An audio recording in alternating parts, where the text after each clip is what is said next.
The president of AGI is here, Dr. Humphrey Ayim Darke. Shall we hear from him, please? Your first and preliminary statement. All right, thank you, MC and colleagues. All protocols upheld.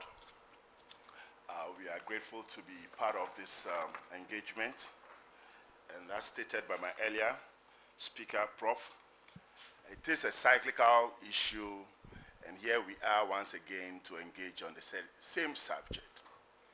It's our prayer that we will find a workable solution such that in the next engagement we will be discussing and measuring the extent of success in the reforms and the intent of the IMF in the plans of government, bringing about stability, which is the primary focus of the IMF, and also aiding us in stabilizing our macroeconomic indicators.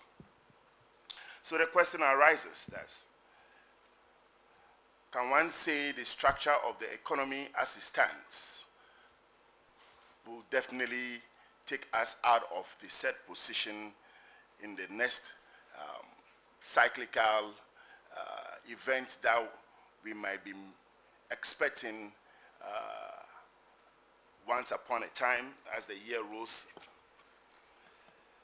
Can one say that the productive sector as it stands is robust enough that once this intended program with the IMF is rolled out, will create the requisite revenue streams to support government's balance of payment deficit into the years? Can one say that the role of a liberalized market in the agri-sector connecting to industrialization is robust enough to lead us out of this state? The role of parastatals in the economy, the role of the state in a liberalized market. Can one say that the interrelationship between stabilization and the structural adjustment inherited over the years are robust enough to exit the IMF in years to come? Statistics and then various programs that we have run over the years, as captured in data, will indicate to you that we're still behind time. And we know the intentions of, or the mandate of IMF in such circumstances. The primary mandate is to bring about balance of payment deficit and stabilization of the macroeconomic indicators.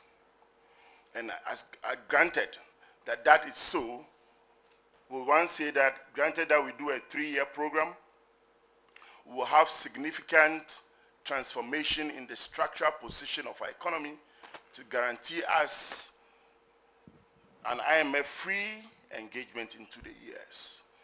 Would we have developed the discipline to rationalize our expenditure and our incomes or our revenues based upon the nature of our economy? Can we live within our means into the years?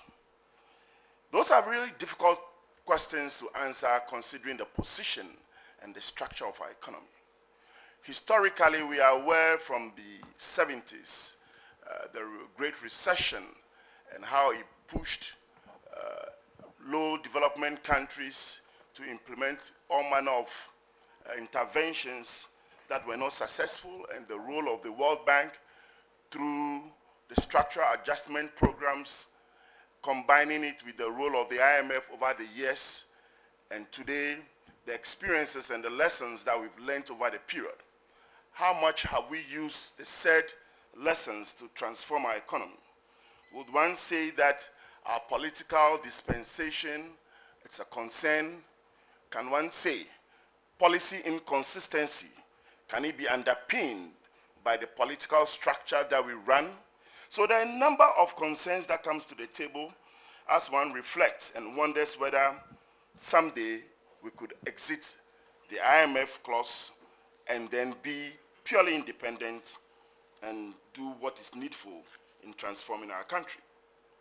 From the position of AGI, in a series of engagement with the Bank of Ghana, from the perspective of the macroeconomic management, deploying the exchange rate policies, as well as the fiscal, we have engaged and stated that a combination of the structural transformation and the stability approach, which today is an endorsement of the activities and actions of the World Bank and the IMF, it's what is needed.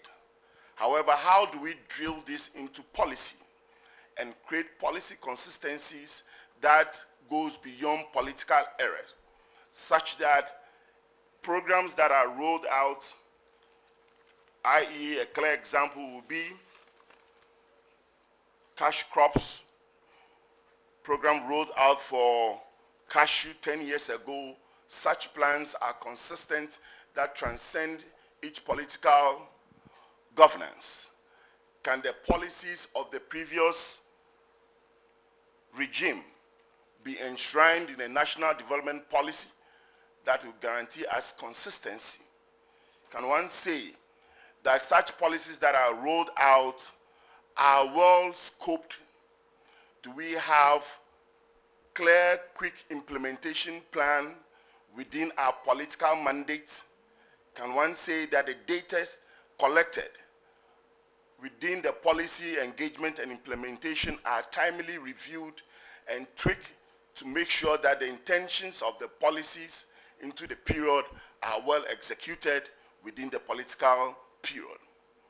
Then one will finally ask, do we have the right infrastructure? Are we operating within the right monetary policy rules such that we could finance and create a conducive environment for the private sector to play a part in this said transformation and agenda and taking Ghana out of the IMF, and such that it doesn't become a cyclical issue? These are the concerns that we reflected on, and as we've been invited to participate in this engagement, we are determined to lay out our intentions regarding what industry expects, the integration and the value chain analysis, the interventions that are needed in the value chain that will guarantee price and guarantees sufficient raw materials for industries to pick and roll out and create the relevant jobs that will be sustainable and help us create sufficient revenue by virtue of active, productive sectors that government can get its revenue and also balance its books. On this note, I wish to thank you for the opportunity, and we look forward to further engagement. Thank you. Thank you, Doctor. Dr. Humphrey IMANI-GIZ is the president of AGI. So, Dr. Darke. Thank you. Okay, thank you. In 30 seconds, sir. In 30 seconds. One, having glut of foodstuff at farm gates do not mean that there's excess or sufficient raw materials for industry. We have stated there's lack of industrial raw materials, and a Kumfi today and a number of interventions by the Exim Bank in the central region to a number of factories who still lack sufficient industrial raw materials to produce. Our proposition is that the value chain interventions should be thoroughly processed, and then the liberal economic structure or the liberal agriculture marketing structure should be well integrated with private sector and the parastatals, like what the buffer stock does. How do you improve on such parastatals to mop up such gluts, whilst we use policy interventions to explore the value chain through logistics distribution to increase industrial raw materials? Lack of jobs today is as a result of low productivity, and that can be indicated in our financial reports showing industry doing about 10 to 12% of GDP, which is pretty low. We pray that the productive sector should be rejuvenated with special interventions, and that is why we say the policy reforms that are being implemented should be well scoped. Okay. And then finally, for purposes of emphasis, the extent of difficulties we find ourselves in, the role of IMF alone will not be sufficient. They will stabilize. However, we all agree that we need structural transformation. Those are medium to long-term interventions. How do we go about it?